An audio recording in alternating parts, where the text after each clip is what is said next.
Hi, I'm Michael Kingsbury. I'm the writer-director of GULAG MAGADAN. This is my director commentary 3 on the film, and I hope you enjoy it. Let's get started. As we pick up the film here, it's a long work scene in the Gulag. I wanted to make it very firm and substantiated to the audience that most of the life in the Gulag was working, slave labor, hard labor, not sitting around and philosophizing. So I wanted to make that impression very early that there was a lot of hard work. And these scenes are long and they're hard and they're fundamental to the films.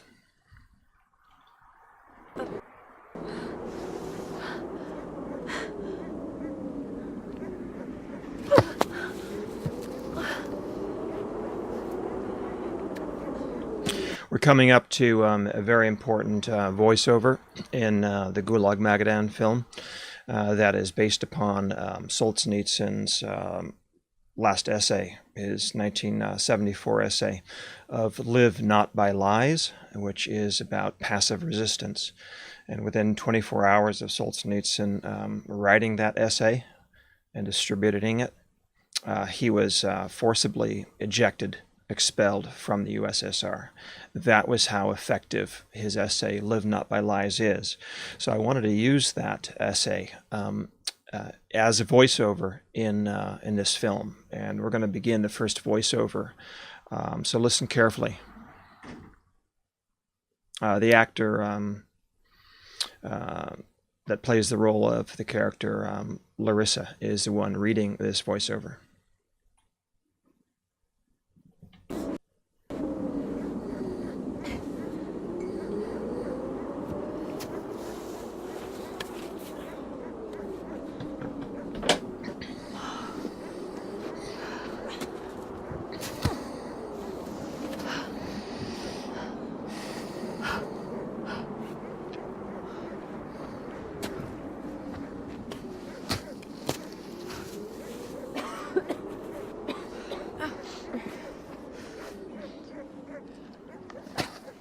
We have been so hopelessly dehumanized for today's modest ration of food. We are willing to abandon all our principles, our souls, and all efforts of our predecessors, and all opportunities for our descendants. But just don't disturb our fragile existence. We fear only to lag behind herd and to take step alone and suddenly find ourselves without white bread, without heating gas, and without Moscow registration. And simplest and most accessible key to our self-neglected liberation lies right here: personal non-participation in lies. Will not raise his hand to vote for a proposal with which he does not sincerely sympathize, will vote neither openly nor secretly for a person whom he considers unworthy or of doubtful abilities, will not allow himself to be dragged to meeting where there can be expected forced or distorted discussion of question, will immediately talk out of meeting, session, lecture, performance, or film showing if he hears speaker tell lies or purvey ideological nonsense of shameless propaganda. I don't think leaking the documents is the real reason they sent me here. What's that? Something more. Well, my commissar always told me that even if West knew about human rights abuses here, nothing could be done because the media in West is controlled by the same Marxists. I began to think that is true, too. Ethan. That's a very important point right there. Not only do we finish the Solzhenitsyn Live Not by Lies essay about people who are afraid to speak out for fear of losing their white bread and their Moscow registration, for fear of stepping out of line with political correctness of communism.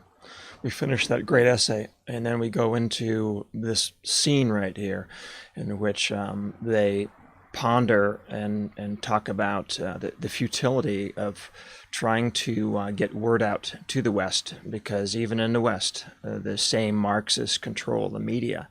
And this is very important for a lot of people to realize. And the proof of this, why? I mean, where is the proof that the Marxists in the West control the media, as these two actors tell us? Where's the proof? Well, the proof is in when the Holodomor genocide occurred in 1932-33. The media in the West suppressed all information about that, even though it was reported by the Manchester Guardian with Gareth Jones. The media in the West supported it. The media was working in collusion with the Marxists to cover up the genocide of 10 million people in the Holodomor.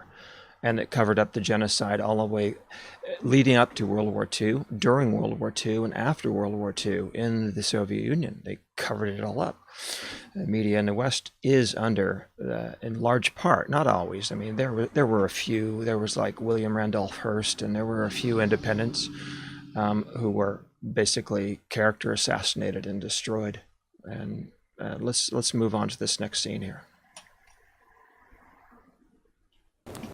Kurganov documents published by Solzhenitsyn have no effect. Media censorship even in West.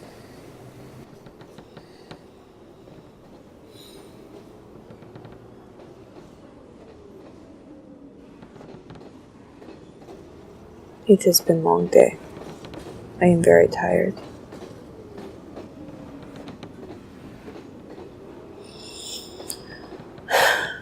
Tomorrow will be longer.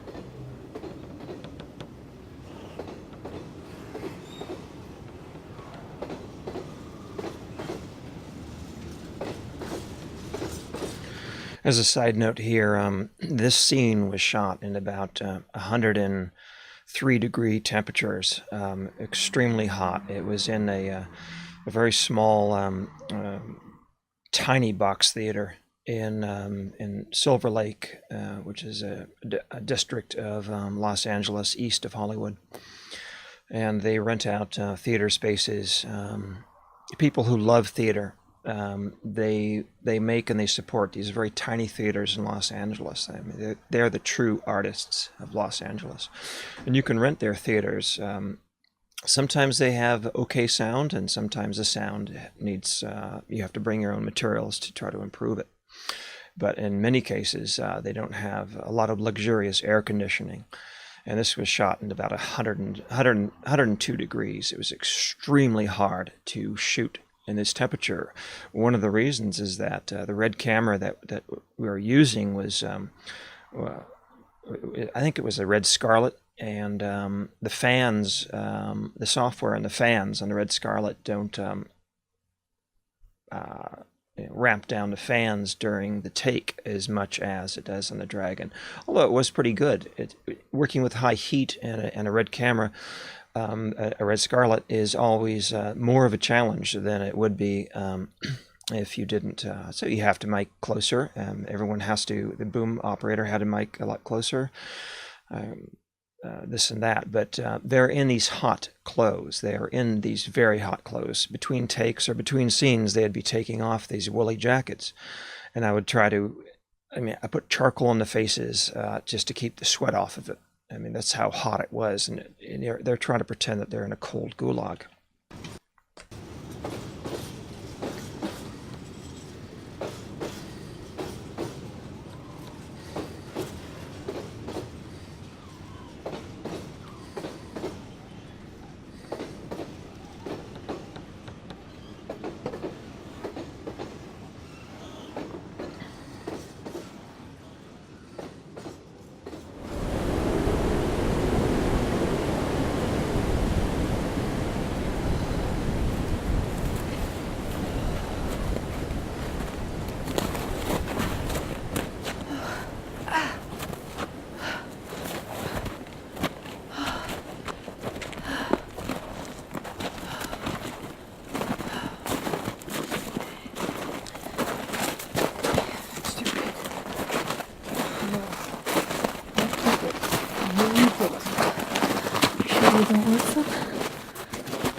And in this scene, they're helping each other. I believe they're sharing garlic, and one of the main antibiotics that was currency in the Gulag. They would often grow the garlic in the summer, and then they would try to hide it and store it. And of course, the cruelty of the extermination camps was that the Marxist guards would often tear up the vegetable gardens or the herb gardens that they would try to plant and hide during the summer because they wanted to kill the people. They didn't want the people to live. And this is their feet on the previous day when we were up 2,500 feet higher, and much deeper, 3 feet of snow, much higher, deep snow. Several of the cast members had very cold feet, cold enough feet that it's on the verge of frostbite, and extreme pain. And when the pain gets so bad that that they can't perform an act, that's when you have to move to a lower elevation. And let's watch this scene. Move into the next scene.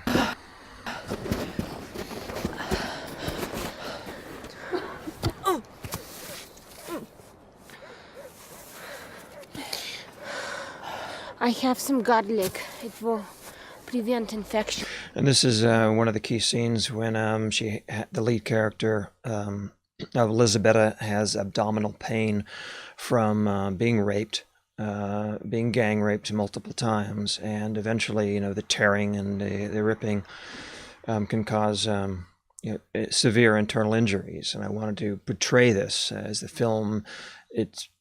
As I have said before, the film is not voyeuristic. It doesn't show the act of rape. It shows the aftermath of rape, and it shows the damage that it causes, physical and psychological. And so in this scene, the actress collapses. It's the collapse of her character, Elizabeth.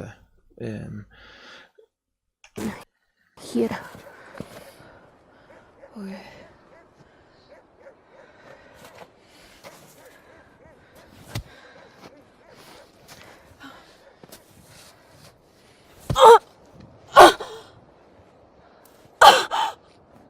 Where does it hurt?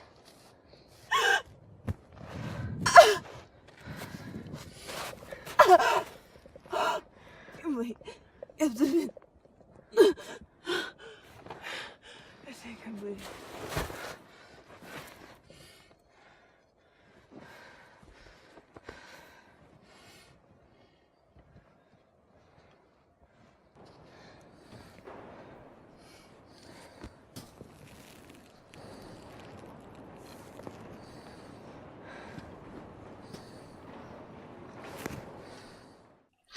So, thank you for watching. This concludes Director Commentary 3 of the film Gulag Magadan.